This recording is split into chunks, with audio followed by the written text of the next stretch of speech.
Halo para pecinta anime dimanapun kalian berada. Berjumpa lagi bersama Minbos nih. Tentunya di channel kesayangan kita semua. Gimana nih kabar kalian semua bosku? Minbos doakan sehat selalu ya. Kita absen dulu lah. Kalian nonton keberapa nih di video kali ini? Tulis di kolom komentar ya. Nah, pada kesempatan kali ini, Minbos akan menceritakan sebuah alur cerita anime yang pasti kalian pada suka banget nih. Anime ini berjudul Made in Abyss. Tapi sebelum kita masuk ke alur ceritanya, jangan lupa untuk like dulu video ini dan bantu sampai tembus ke 10.000 like lah. Agar Minbos semakin semangat nih untuk membahas alur cerita anime yang lebih menarik lainnya. Gimana? Udah pada penasaran kan? Dan tanpa berlama-lama lagi, langsung saja kita menuju ke alur ceritanya. Sikat bosku! Terlihat Riko si pembuat onar mengomel kepada Nat yang berada di area tempatnya mencari artefak juga. Nat kemudian tidak mau kalah dan mengatakan berisik, padahal area tugasnya berada di atas area tugas Riko. Dengan entengnya Riko mengatakan kalau begitu bantu dia membawa pulang artefak yang sudah didapatkannya. Karena dia ingin temuannya mendapatkan nilai tertinggi dari para peluit merah. Nat mengeluh itu susah karena area tugas mereka kebanyakan sudah dijelajahi. Pasti sudah tidak ada lagi artefak langka. Namun Riko yang optimis malah mengajak bertanding siapa yang akan dapat banyak nantinya. Nat tidak yakin dan dia pun memberikan saran pakai benda langka yang Riko selundupkan saja. Riko tidak mau, soalnya kompas itu bisa membimbing menuju kebenaran tentang Abyss. Lagi pula kalau ketahuan menyembunyikannya hukumannya bakalan lebih buruk daripada digantung telanjang. Sebab hal itu akan menjadi trauma bagi seorang gadis. Riko berusaha sangat keras untuk membuat leader terkejut dengan hasil temuannya. Riko berhasil mendapatkan banyak artefak, dan ternyata kalau ada niat semuanya pasti bisa. Riko pun optimis melihat banyak artefak yang dia dapat. Hanya tinggal menunggu waktu saja sampai ditugaskan di lapisan 600 meter. Riko yang keberatan membawa artefaknya mencari di mana Nat berada. Namun Riko malah melihat perut merah hampir memakan Nat. Kalau saja Riko tidak membunyikan peluitnya dan menjadi umpan. Riko yang hampir dimakan oleh perut merah kemudian tertolong oleh Rek yang mengeluarkan tembakan besar dari tangan robotnya. Melihat Rek pingsan dan tidak sadarkan diri, Riko pun mencoba memberikan nafas buatan. Tetapi dia merasakan sensasi yang berbeda saat memegang pipi Rek yang kenyal. Riko pun terkejut sekaligus senang karena ternyata Rek bukanlah manusia dan itu merupakan temuan besar baginya. Tapi Riko jadi bertanya-tanya Rek datang dari mana. Riko yang membawa Rek ke tengah jalan bertemu dengan Nat dan memohon agar Nat mau membawa Rek pulang. Tapi sebelum sampai di rumah, Riko dan kawan-kawan dikejutkan oleh Shigi yang baru juga pulang.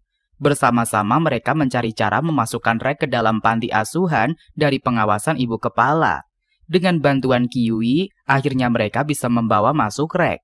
Di dalam kelas, Gilo mengumumkan bahwa artefak yang dibawa oleh para murid tidak banyak. Tapi itu hal yang lumrah karena pertama kalinya mereka menjelajah sendirian. Setelah pengumuman selesai, Gilo pun memanggil Riko untuk menghadapnya.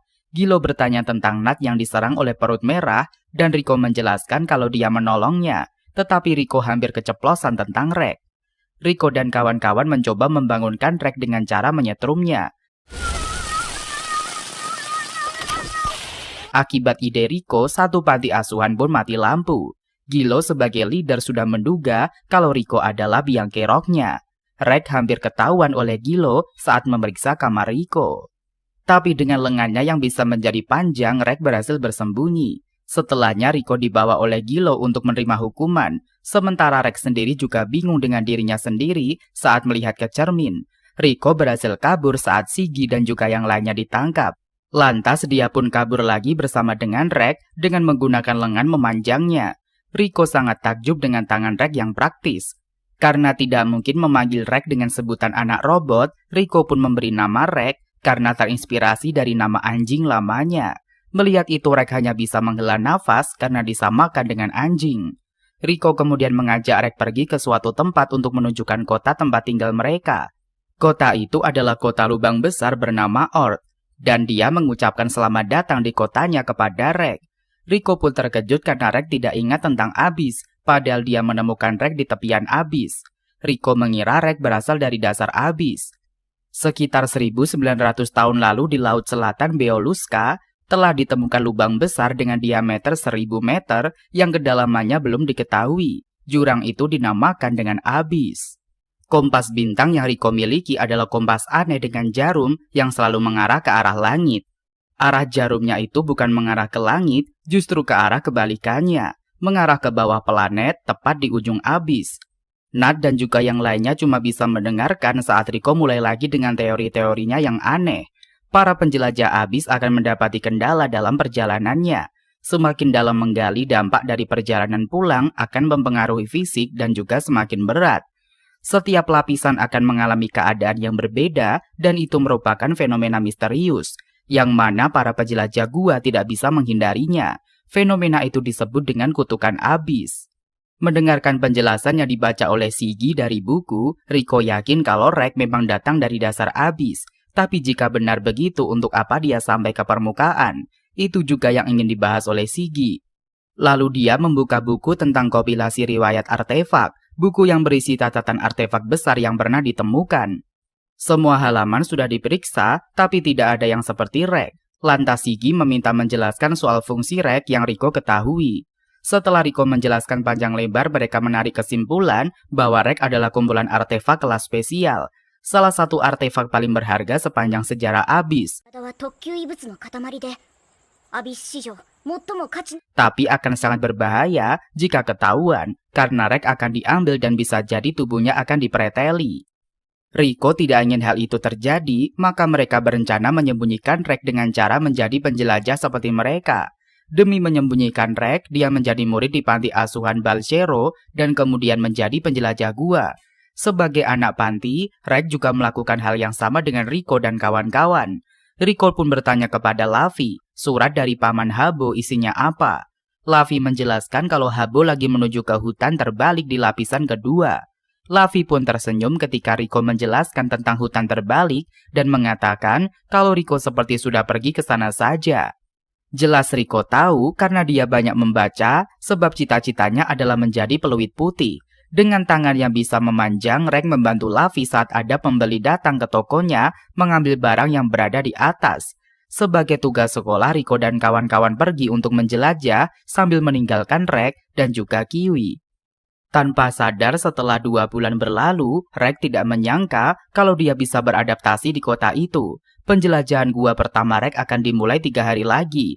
Tapi sebelum itu Rico yang sudah kembali membawa Rek untuk menyambut regu Paman Habo yang baru saja pulang. Saat Habo keluar dari gondola, dia membawa peluit putih milik Liza yang diserahkan pada petugas. Rek pun heran kenapa hanya peluitnya saja yang kembali. Saat dia ingin bertanya, Rico pun terdiam. Ternyata Liza, sang pembasmi, adalah ibunya Rico. Sudah menjadi sebuah tradisi jika peluit putih akan diwariskan ke anggota keluarganya. Tapi jika tanggung jawabnya terlalu berat, bisa diserahkan kepada serikat. Namun Rico memilih untuk menerimanya. Liza juga membawa dokumen tersegel yang diterima oleh Habo dari para penjaga di perkemahan penjelajah. Saat itu dokumen masih diperiksa dan membutuhkan waktu sebelum Rico boleh membacanya. Rico yang lagi melamun kemudian terkejut saat Gilo memanggilnya. Gilo mengingatkan kalau festival kebangkitan kali ini adalah untuk mengenang Liza, juga hari penting bagi Rico. Jadi Gilo mengingatkan kalau Rico harus melihatnya. Gilo lalu duduk dan menceritakan tentang Rico yang mendapatkan kutukan karena lahir di lembah abis, sampai bagaimana Liza memilih untuk menyelamatkan Rico. Sejak itu Rico berjanji akan menjadi seperti ibunya. Rico ditemani oleh Rek untuk membaca dokumen tersegel dari ibunya. Rico pun heran dengan semua gambar-gambar yang ibunya buat. Lalu dia juga melihat ada yang mirip seperti Rek. Kemudian dia melihat ada pesan yang mengatakan di dasar dunia bahwa aku menunggumu. Rico dan kawan-kawan mengelilingi surat dari ibunya yang dia curi, padahal itu adalah dokumen resmi dari penjelajah. Rico tidak peduli karena itu milik ibunya. Dengan berbekal surat itu, Rico tetap nekat ingin menjelajahi ke dasar abis. Nat menolak keinginan dari Rico untuk pergi karena jika sudah ke sana kemungkinan tidak akan bisa kembali.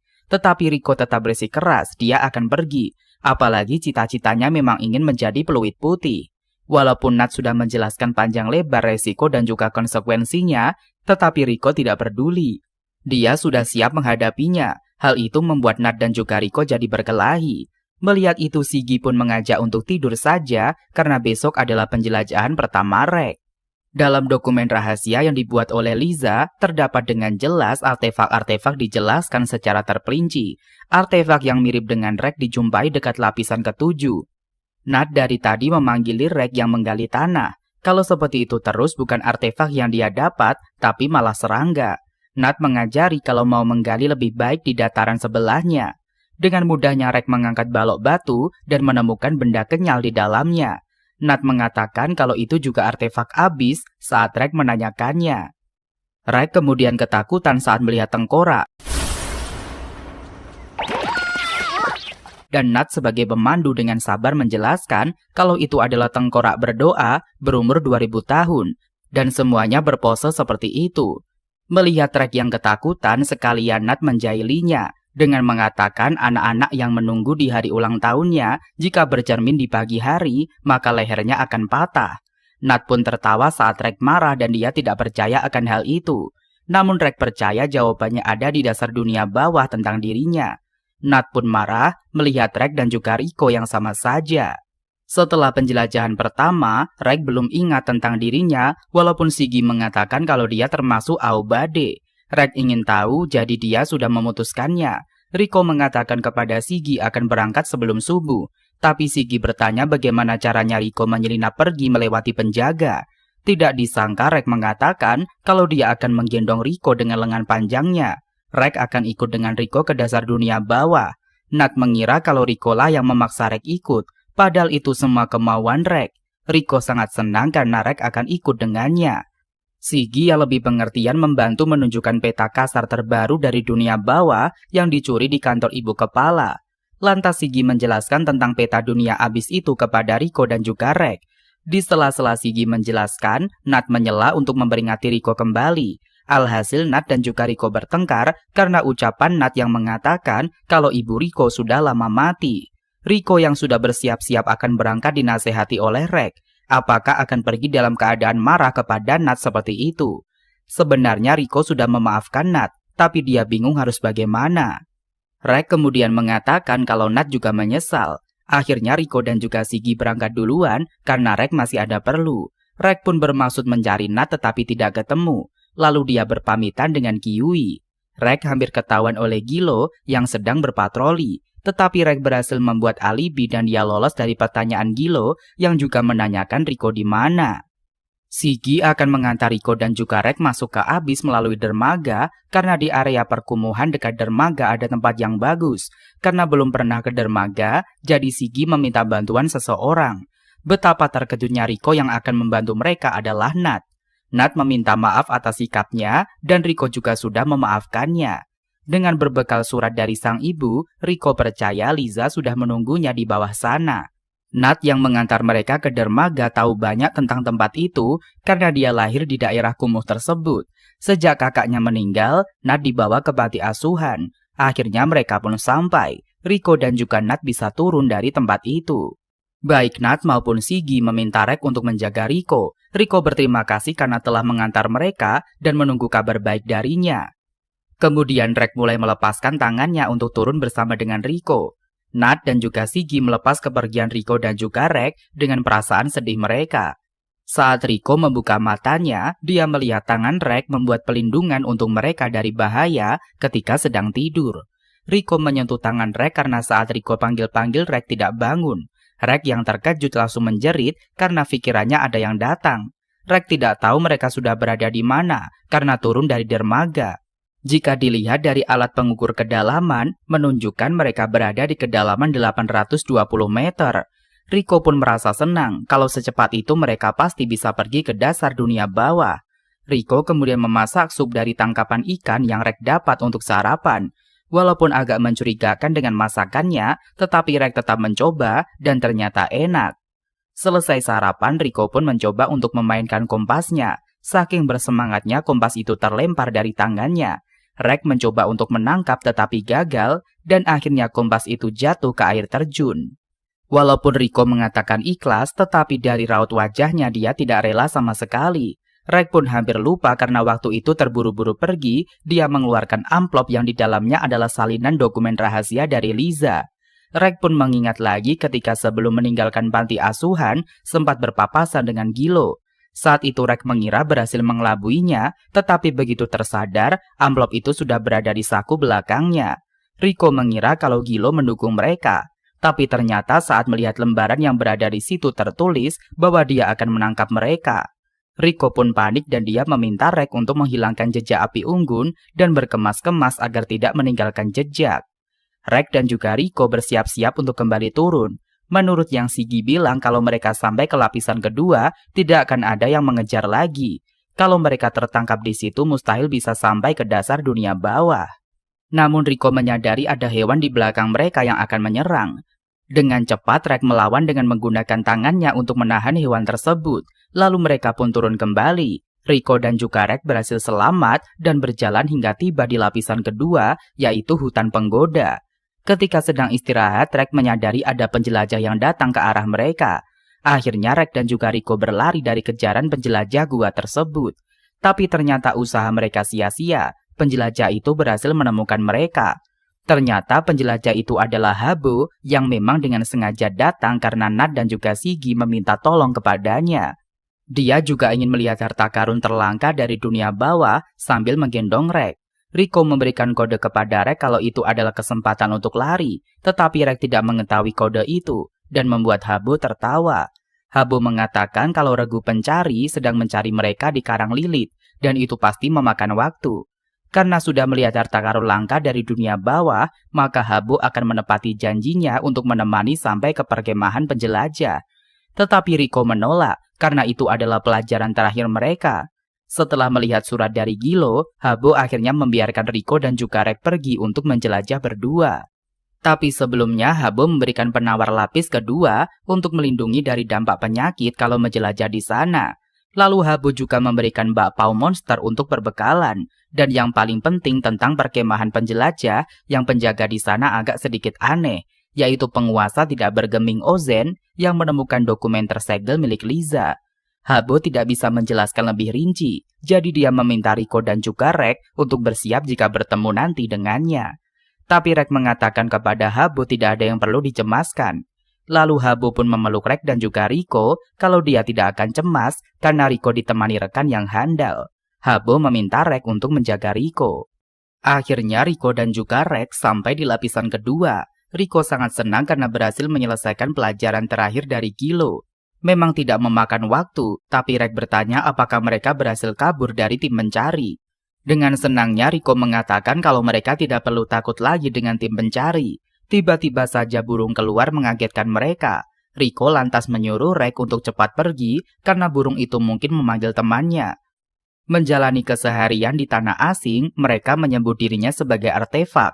Sebagai musuh, sebagai mangsa, mereka adalah ancaman. Tiba saat Rico dan juga Rek sampai di hutan yang daunnya sangat lebar. Tapi meskipun bisa menyembunyikan mereka, daun-daun itu menutupi pandangan sekitar. Rico kemudian menjelaskan walaupun pohon itu besar, tapi termasuk jenis amagiri. Tunas amagiri selalu mengarah ke utara abis sama seperti ranting-rantingnya, selalu mengarah ke tengah abis. Jadi jika tersesat, tinggal ikuti arah amagiri. Sejak dulu Rico selalu dinasihati begitu. Rek tidak menyangka Rico jadi pintar sekali, berbeda saat masih berada di Ord. Ketika masih mengamati peta dan juga rute, Rek mendengar suara orang minta tolong. Rek langsung berlari ke arah suara itu. Namun tidak hanya Rek saja yang mendengar, Rico juga ikut mendengarnya. Rico dan juga Rek lantas melihat penjelajah gua yang terkapar di bawah burung. Saat Rek ingin menolong penjelajah itu, Rico melarang karena bisa jadi itu adalah jebakan. Burung itu disebut dengan jeritan mayat. Burung itu meniru suara minta tolong dari mangsanya untuk memancing ke koloni mereka. Dan benar penjelajah itu ternyata sudah mati. Demi menyelamatkan Rek, Rico malah tertangkap oleh burung itu. Rek berusaha menarik Rico karena masih dalam jangkauannya. Tapi usahanya selalu digagalkan oleh koloni burung tersebut. Rek yang dikelilingi oleh koloni burung tiba-tiba mendengar suara agar dia melakukannya lagi. Rico sudah pasrah jika dia akan menjadi makanan untuk anak burung itu.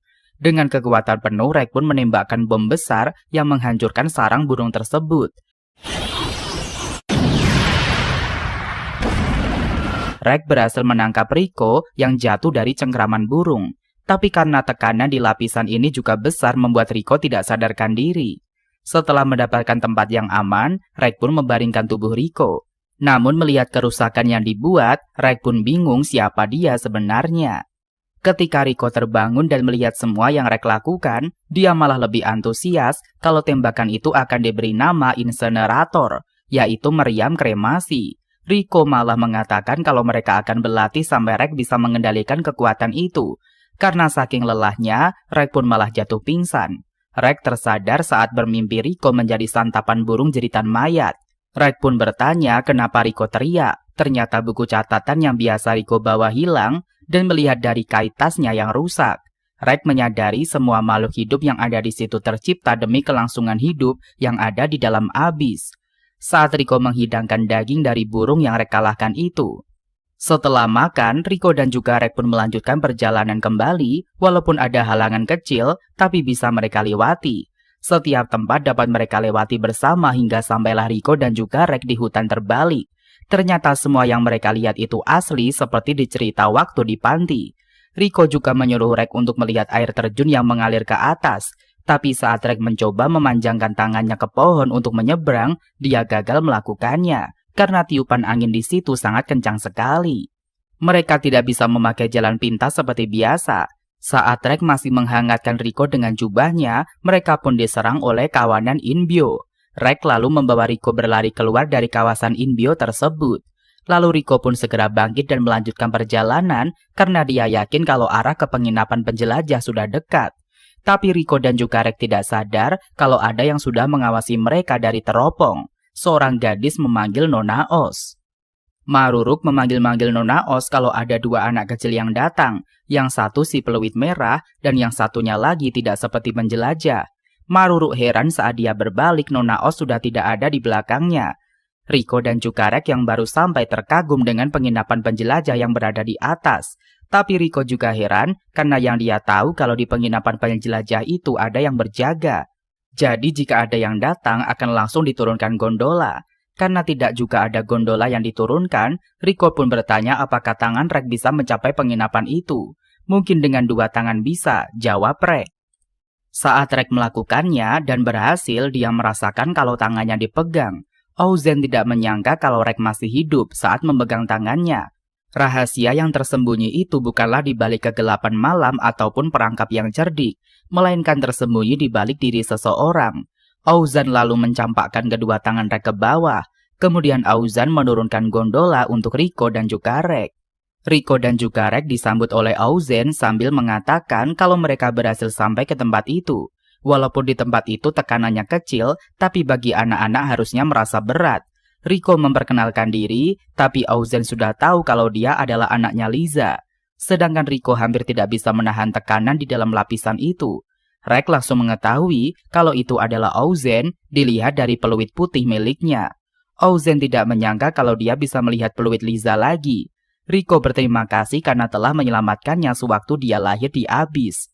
Sesuai dengan yang dikatakan oleh Hubo, Auzen memang agak aneh, tetapi Riko dan juga Rek tidak takut. Riko kemudian menunjukkan surat dari ibunya saat Auzen bilang harusnya mereka tidak boleh ada di situ. Riko mengatakan kalau dia dipanggil ibunya ke dunia dasar dan akan segera pergi jika sudah mendengar tentang ibunya. Melihat hal itu, Auzen lantas menyuruh Maruruk untuk menemani mereka.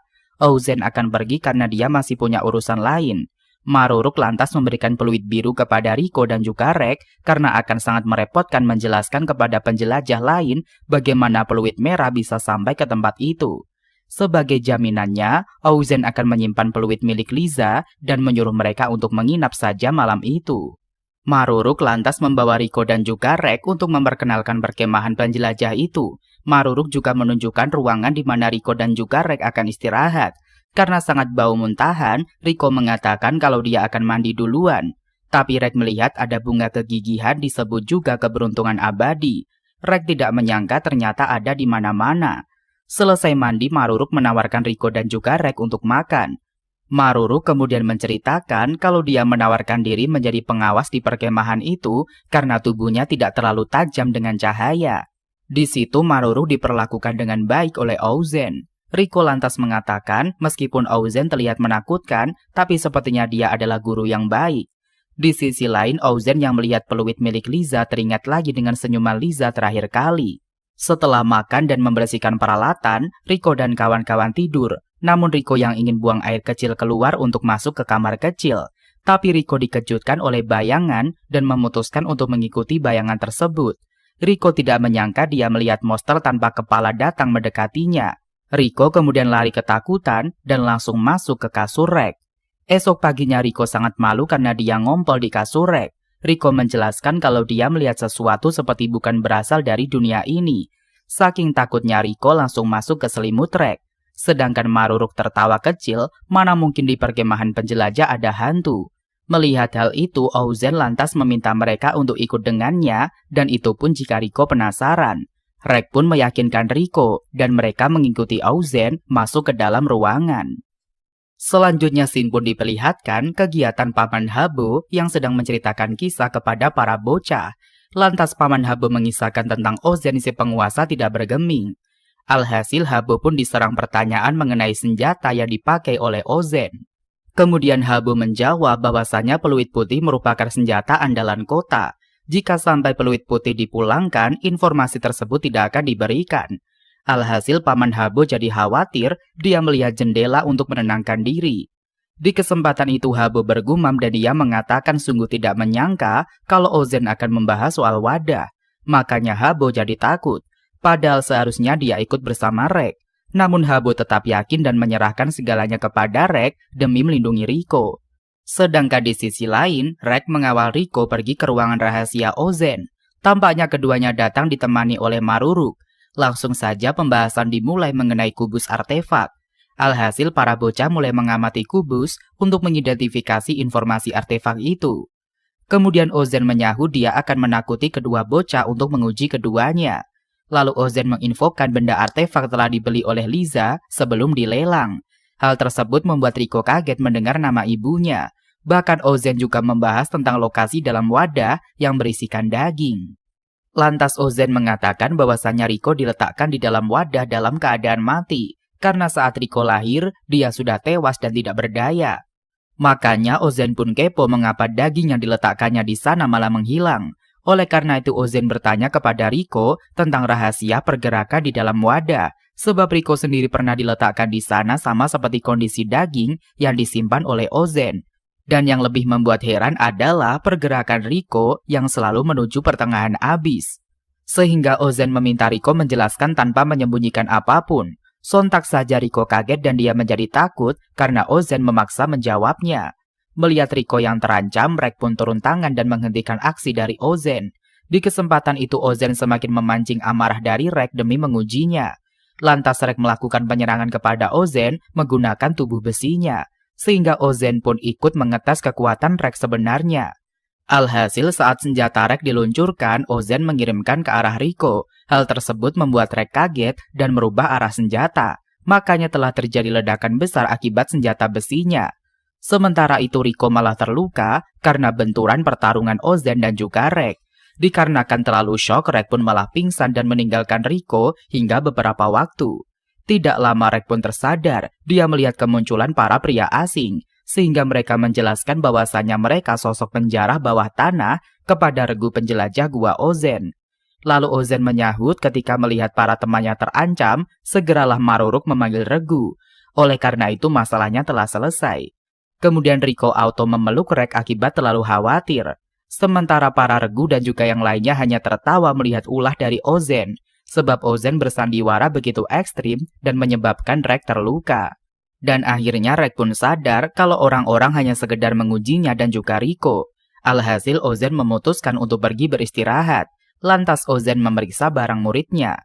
Diperlihatkan kisah Ozen dan juga muridnya yang begitu unik. Sebab Ozen begitu keras dalam memberikan pengajaran, namun akhirnya muridnya menjadi orang yang kuat. Hal tersebut merupakan salah satu keunggulan Ozen sebagai seorang master. Selang beberapa waktu, sang murid kembali dari berlatih dan memamerkan kehebatannya. Kembali ke masa sekarang, Ozen jadi galau mengingat masa lalunya. Kemudian Ozen bergegas membawa Rek dan juga Riko menuju gua tempat berlatih. Bahkan Ozen mengarahkan kedua bocah agar melakukan yang terbaik pada saat berlatih. Mendengar tentang rintangan di gua membuat Rex bergidik ngeri, tapi dia harus tetap melindungi Rico. Setelah usai mendengarkan wejangan dari Ozen, kedua bocah pun segera melakukan misi. Selanjutnya Shin pun berada di lokasi tempat pelatihan para murid yang ingin melakukan perjalanan petualangan baru. Alhasil Ozen mengawasi keduanya untuk mengantar mereka. Sebelum meninggalkan para murid, Tuan Ozen memberikan nasihat mengenai petualangan. Alhasil Rico dan juga Rex segera beraksi melanjutkan perjalanan. Sementara Ozen memutuskan untuk meninggalkan para murid. Tampaknya Rico dan juga Rex telah sampai pada lokasi hutan, namun mereka malah menemukan danau yang begitu indah, sehingga Rico kepo dan ingin mengambil air bersih. Karena setahu Rico, hewan yang menggenangi danau tidak berbahaya. Bukan hanya itu saja, justru kalau danau ditempati oleh hewan, berarti airnya memang terbukti bersih. Hal tersebut membuat Rico yakin tentang sterilisasi air. Makanya dia sibuk menghampiri danau untuk mengambil air. Sontak saja Rico kaget karena secara tiba-tiba monster muncul dari pertengahan danau.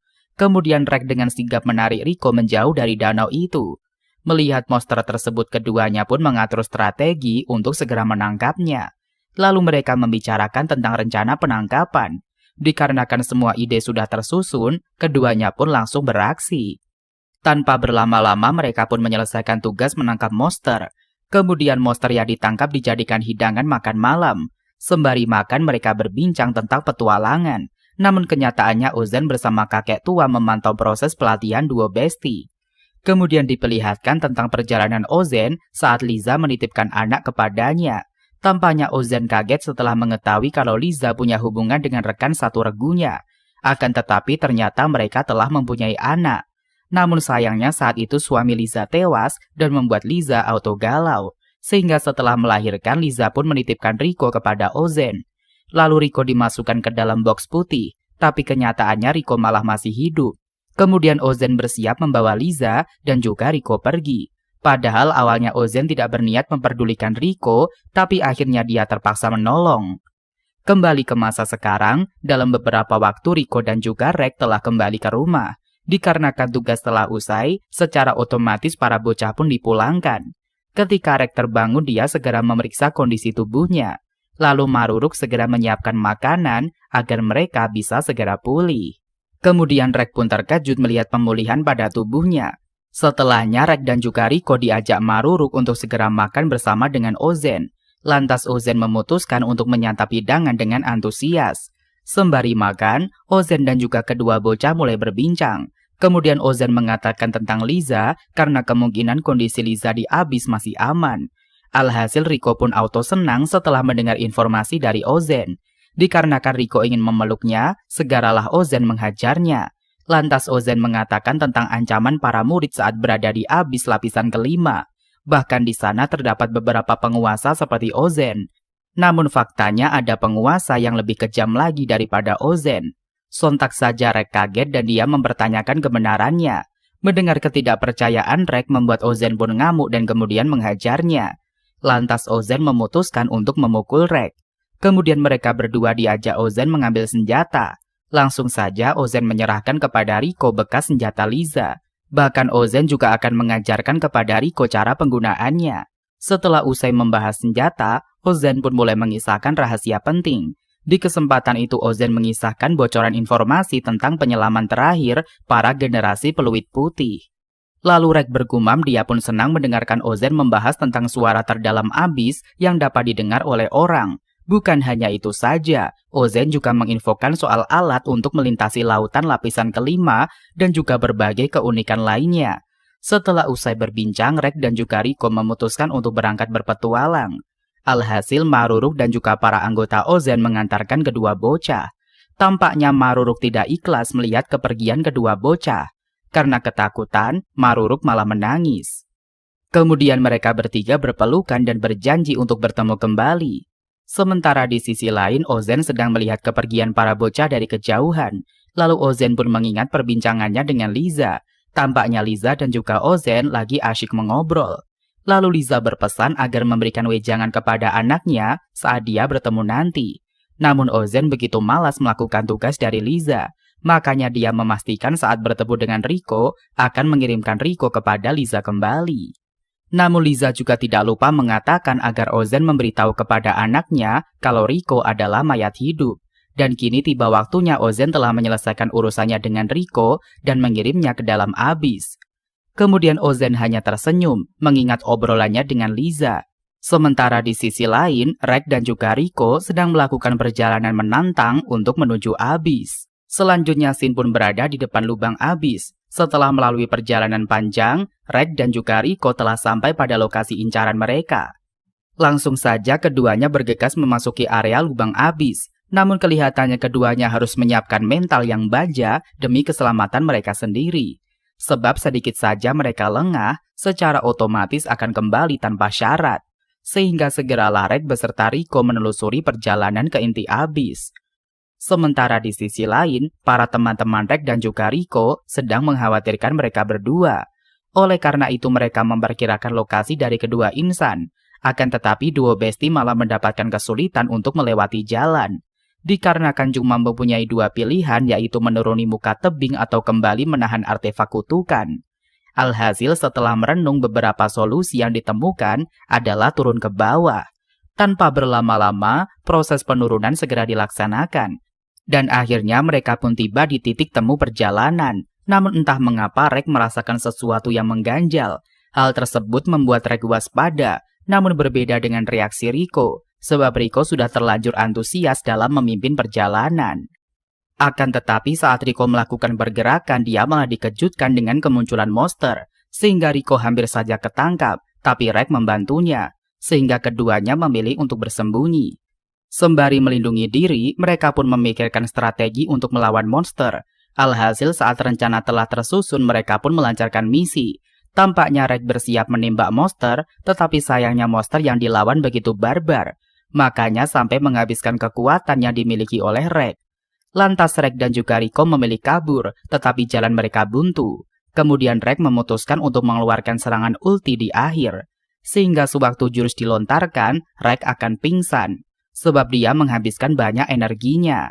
Tanpa berlama-lama, Rek pun segera meluncurkan serangan hingga monster terganggu, lalu Rek dan juga Riko terjatuh ke sisi aman yang berjauhan dengan monster. Namun Riko harus secepatnya pergi membawa Rek yang telah pingsan. Langsung saja Riko melanjutkan aksinya membawa Rek kabur. Ketika perjalanan sudah terlalu jauh, Riko pun mulai terkapar. Bahkan Riko sampai mencium aroma makanan dan membuat dirinya semakin tergoda. Lalu Riko mencari makanan sambil membawa senjata. Hanya saja Riko malah terjebak di perut monster, sehingga dia sadar kalau aroma manis yang diciumnya berasal dari usus monster itu. Riko pun auto kaget dan berusaha untuk kabur. Ketika berhasil, Riko segera melanjutkan perjalanan untuk membawa Rek. Hanya saja sembari menggendong Rek, rasa lelah semakin menghantui Riko. Hal tersebut tentu saja membuat Riko berhalusinasi bertemu dengan para rekannya. Bahkan yang lebih mengejutkan lagi, Riko ketemu dengan ibunya dan diajak untuk pulang. Akan tetapi Riko menolak dan dia ingin berjuang bareng Rek. Kemudian Riko pun sadar, dia segera membawa Rek melanjutkan perjalanan. Sewaktu kembali tersadar, Riko dan juga Rek malah kedatangan monster. Kemudian Rek pun segera membantu Riko melancarkan aksinya untuk melawan monster. Dan akhirnya keduanya dapat menyingkirkan monster menggunakan kekuatan bersama. Lantas Rek menelusuri lokasi dan dia menginfokan kepada Riko mengenai cawan raksasa. Sontak saja keduanya kaget dan juga antusias menyaksikan keberadaan cawan raksasa itu. Selanjutnya Riko dan juga Rek memutuskan untuk beristirahat sebelum akhirnya melanjutkan perjalanan mereka. Tampaknya Riko sedang memasak hidangan untuk mereka makan. Sedangkan Rek lagi mengamati lokasi yang ditemukannya, yaitu cawan raksasa. Sehingga dia memutuskan untuk memberikan informasi kepada Riko. Lantas Riko pun segera ikutan memeriksa cawan raksasa itu. Setelah usai beristirahat, mereka melanjutkan perjalanan menelusuri cawan raksasa. Ketika di perjalanan, Riko kelihatan sangat antusias melihat lokasi lantai 4 abyss. Sembari melakukan perjalanan, Riko pun mengobrol dengan Rek. Di kesempatan itu, Riko mengatakan tentang pemandangan biru pada cawan raksasa. Bahkan Riko sibuk menjelaskan tentang informasi cawan raksasa itu kepada Rek. Ketika tiba pada lokasi aman, mereka pun segera mencari tempat untuk membuat tanda peristirahatan. Padahal Rek sendiri juga tahu kalau cawan raksasa adalah tempat yang cukup berbahaya. Namun Riko kelihatan santai dan menutupi rasa gugupnya. Kemudian Rek bergumam dan dia mengatakan bahwasanya cawan raksasa adalah bagian dari kedalaman yang presentasi berbahaya jauh lebih besar daripada lantai 3.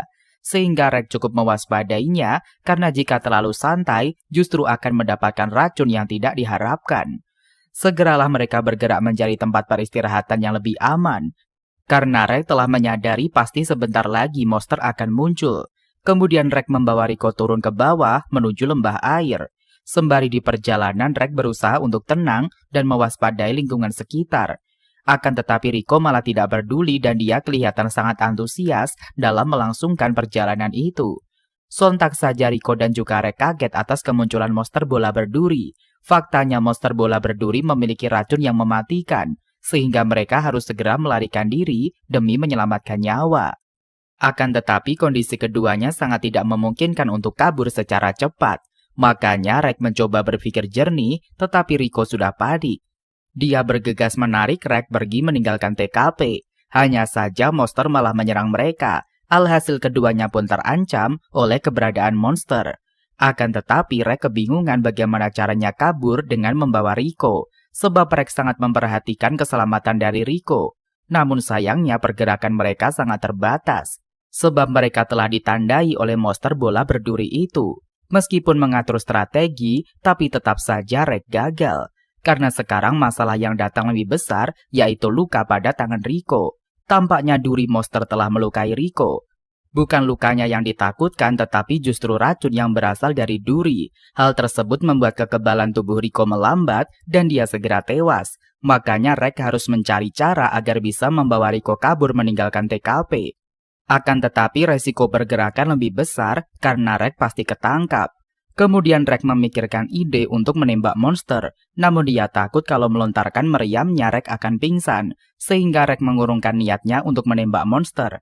Dikarenakan telah terpojok, Rek langsung terbang ke atas bareng Rico. Sebab sekarang kondisi tubuh Rico sudah tidak memungkinkan, sehingga Rico harus segera diobati oleh Rek. Namun sialnya Rek tidak mengetahui tata cara pengobatan racun. Lalu Rek pun kebingungan karena sekarang pikirannya kosong. Dikarenakan terlalu sakit, Rico meminta Rek untuk memotong tangannya agar racun berhenti menyebar di tubuh Rico. Hanya saja Rek tidak sampai hati kalau harus melukai fisik Rico. Tanpa berlama-lama Rek pun segera melakukan perintah Rico. Tidak lama, Nanachi muncul. Kemudian Nanachi menginfokan kepada Rek cara agar Rico bernafas kembali. Di kesempatan itu Rek diperintahkan untuk memberikan nafas buatan. Sehingga Rek langsung melakukannya di hadapan Nanachi. Akan tetapi Rico hanya bernafas, namun belum sadarkan diri. Makanya Nanachi meminta Rek untuk membawa Rico ke rumahnya. Namun kalau tangan Rico dibiarkan bergelantungan pasti lepas. Oleh karena itu Rek segera mencari kayu dan membawanya. Setelah semua urusan telah usai, Rek pun segera membopong Rico melanjutkan perjalanan ke rumah Nanachi. Tidak lama mereka telah sampai pada rumah Nanachi. Sontak saja Rek kaget menyaksikan beberapa atribut pada rumah Nanachi. Faktanya di sana terdapat beberapa fluid membuat Rek kepo dengan identitas dari Nanachi. Kemudian Nanachi mulai memperkenalkan dirinya. Dia merupakan seorang roh terkutuk yang selalu dirumorkan. Sontak saja Rek terkejut, namun dia kaget karena Nanachi kelihatan begitu baik sebab Nanachi ikut serta untuk membantu Rek. Selanjutnya Shin pun berada di kediaman rumah Nanachi. Tampaknya Rek terkejut menyaksikan tubuh kecil Nanachi, sehingga Rek berpikir kalau Nanachi seumuran dengan mereka. Bahkan Rek tidak segan bertanya tentang identitas dari Nanachi. Dikarenakan terlalu kepo, Rek sampai lupa diri. Lalu Rek pun menyadar kembali kalau dia terlalu berlebihan dan bersikap tidak sopan. Hal tersebut membuat Nanachi tertawa karena ternyata rumor penting tentang Nanachi tidak sampai di kuping Rek. Padahal seharusnya Nanachi disegani, tetapi dia malah dicurigai. Di kesempatan itu Nanachi bergegas untuk mengobati Rico. Alhasil Nanachi mengatakan mengapa Rek tidak sekalian memotong sendi pada bahu Rico. Sebab kalau seenaknya melepaskan tulang Rico akan berakibat fatal. Sontak saja Rek terkejut mendengarkan ucapan dari Nanachi.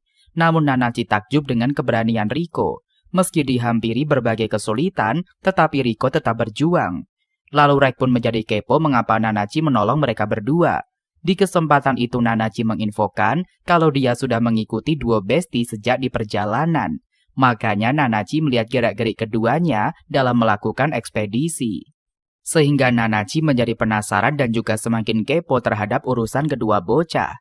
Lagi-lagi Rek dikejutkan dengan ucapan dari Nanachi, sebab Rek tidak menyangka kalau Nanachi selama ini sudah mengamati mereka. Lalu Nanachi menjawab dia cukup sadar dengan maksud pandangan mata Rek, sehingga Nanachi mengatakan kalau dia tidak ingin ikut campur dari awal. Namun saat melihat Rek menangis kencang meminta keselamatan Riko, membuat Nanachi menjadi sedih. Oleh sebab itu Nanachi melibatkan dirinya dalam menyelamatkan Riko. Kemudian Rek bertanya tentang keluarga Nanachi. Alhasil Nanachi memperkenalkan Mitty. Lalu Nanachi menjelaskan tentang kondisi Mitty yang telah kehilangan sifat manusianya. Sontak saja Rek terkejut dan dia takut Riko mengalami hal yang sama. Kemudian mereka melanjutkan obrolan sehingga Rek mengetahui segalanya. Namun Rek mendapatkan tugas penting untuk mencari berbagai bahan demi mengobati Riko. Tanpa berlama-lama Rek pun segera mencari ikan di danau yang telah diresepkan oleh Nanachi. Tidak hanya itu saja, Nanachi juga menginfokan titik berbahaya yang dilewati oleh Rek. Di kesempatan itu Rek segera pergi mencari bahan kedua yaitu jamur sampai dia akhirnya menemukannya. Ketika Rek pulang, segeralah Nanachi memberikan pengobatan untuk luka Riko yang membuat Rek menjadi tenang. Namun Riko kaget karena ternyata Riko mengompol. Alhasil Rek diperintahkan mencuci celana Riko di danau. Namun di perjalanan, Rek malah berhalusinasi membuat Nanachi menjadi tertawa. Karena Rek kelamaan, Nanachi pun menghampirinya dan memintanya untuk segera pulang. Sementara Rek malah kaget dan dia kebingungan mengingat halusinasinya barusan. Sedangkan Riko malah dihampiri oleh Mitty yang sedang mendekatinya. Selanjutnya diperlihatkan kondisi Kyuuo yang tengah memburuk. Sehingga Mio selaku ahli obat mencoba untuk mengusulkan agar Kiwi diangkat ke kapal pengobatan karavan. Sontak saja Jiruo dan juga Shigi auto kaget. Dalam perjalanan Jiruo malah menceritakan kepada Mio tentang penyakit mati ulang tahun. Sebab begitu banyak korban di kampung yang menderita penyakit tersebut. Bahkan sekarang ada yang melakukan pelepasan abu jenazah. Langsung saja mereka membawa Kiwi ke kapal karavan untuk segera diberikan pengobatan. Tanpa berlama-lama mereka segera membaringkannya di kasur, akan tetapi Kiwi malah langsung sehat. Hal tersebut membuat Mio dan juga yang lainnya menjadi syok. Lalu Mio pun merenung dan dia tidak menyangka dengan berbagai kutukan yang ada di dunia. Namun anehnya para petualang di Abyss tetap rela mengejar kutukan sampai kesasar di Abyss. Kemudian Rek melihat keadaan Riko yang sedang tidur bersama Mitty. Tampaknya Nanachi sibuk memasak makanan. Setelah makanan selesai dihidangkan, Rek pun segera ikutan makan. Sontak saja Rek menjadi syok merasakan masakan limbah Nanachi. Hal tersebut membuat Nanachi mengaku kalau dirinya juga tidak pernah makan enak. Kemudian Rek pun kepo dan dia bertanya tentang alasan Nanachi mendapatkan kutukan. Nanachi mencoba menyembunyikan rahasianya. Namun akhirnya dia membawa Rek untuk menjelaskan tentang kutukan di Abyss. Sontak saja Rek terkejut melihat artefak kelas 3 kabut sulam yang merupakan perwujudan kutukan dari Abyss. Kemudian Nanachi menjelaskan kronologi kutukan yang merambat ke tubuh manusia. Oleh karena itu Nanachi sudah pasrah meskipun mempunyai kutukan Abyss. Akan tetapi yang menjadi masalahnya adalah Mitty. Kemudian dengan mendengar analogi kabut tipis tersebut, Rek perlahan memahaminya. Lantas Nanachi memutuskan memberikan pengalaman kepada Rek mengenai pembelajaran kutukan. Di kesempatan itu Rek dibawa ke tempat bola berduri berada, sehingga Rek kaget dan dia disuruh menyelamatkan petualang dan juga membunuh bola berduri. Namun Rek mendapatkan bocoran cara menyingkirkan bola berduri. Sembari bertarung Rek pun mendengarkan perkataan dari Nanachi dari sihirnya.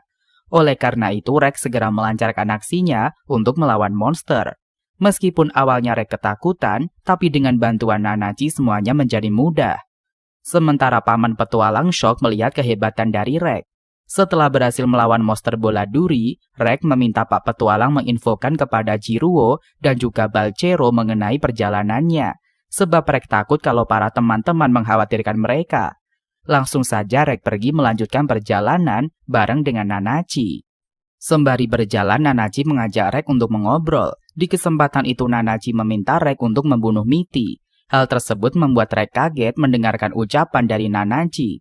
Sepertinya kondisi Mitty sudah tidak memungkinkan. Selanjutnya Shin pun berada di masa lalu Nanachi dan Mitty sewaktu masih menjadi manusia utuh. Tampaknya mereka berkunjung ke organisasi gelap yang akan membawa mereka ke generasi dunia bawah. Hal tersebut membuat para murid berbondong-bondong untuk mendatangi lokasi. Alhasil mereka pun dikumpulkan demi melakukan proses pemilihan anak yang cocok. Lantas Nanachi disapa oleh Mitty karena kelihatannya Mitty galau.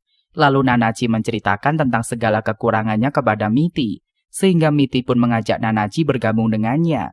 Dari kejadian itu, Nanachi dan juga Mitty bersahabat dengan akrab. Selang beberapa waktu, Mitty diajak pergi salah satu staf untuk melakukan pengecekan. Dikarenakan kepo, Nanachi memutuskan ikut, namun ternyata Mitty dijadikan bahan eksperimen.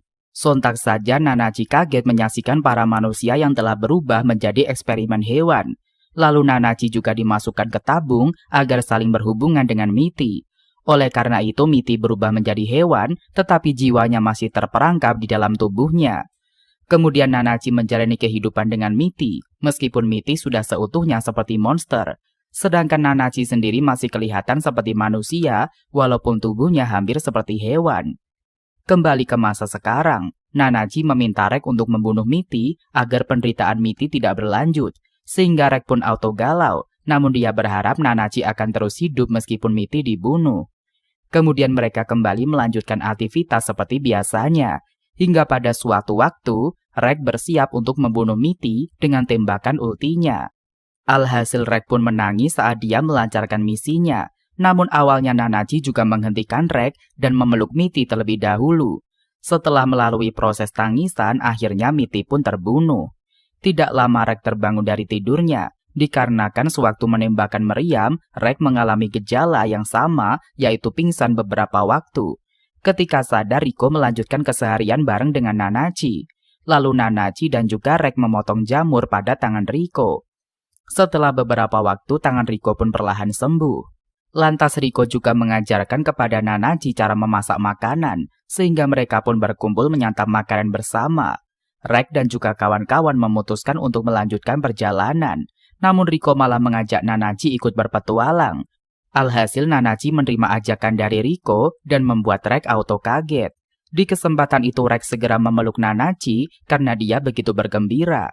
Dan cerita pun bersambung sampai di sini. Dan mungkin sampai di sini dulu perjumpaan kita pada video kali ini. Jangan lupa like, komen, dan juga subscribe-nya agar Minbos semakin semangat nih untuk membahas alur cerita anime yang lebih menarik ke depannya. Sampai jumpa!